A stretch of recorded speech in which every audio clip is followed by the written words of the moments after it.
উদ্দেশ্যে বলতে চাই, আমার ঢাকা ওয়াসা জাতীয়তাবাদী এমপ্লয়িজ ইউনিয়নের একটি প্ল্যান আছে, আমাদের কেন্দ্রীয় নির্বাহী কমিটির একটি প্ল্যান আছে।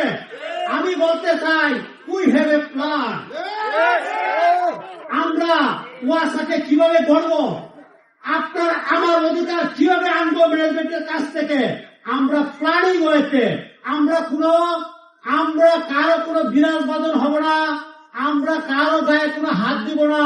আমরা অত্যন্ত সুশৃঙ্খল ভাবে আমাদের সিস্টেমে কয়েকটা আমরা দাবি আদায় করবো ইনশাআল্লাহ। আমাদের মাঝে 5 তারিখের পরে যারা এসেছেন, আমি তাদের উদ্দেশ্য বলতে চাই, আপনারা এসেছেন আমরা সাদরে গ্রহণ করি। যারা কট্টর আওয়ামী লীগ না, যারা আমাদের মাঝে এসেছেন, আমরা তাদেরকে সাদরে গ্রহণ করি, কিন্তু আপনারা ওভারটেক করার চেষ্টা করবেন না প্লিজ।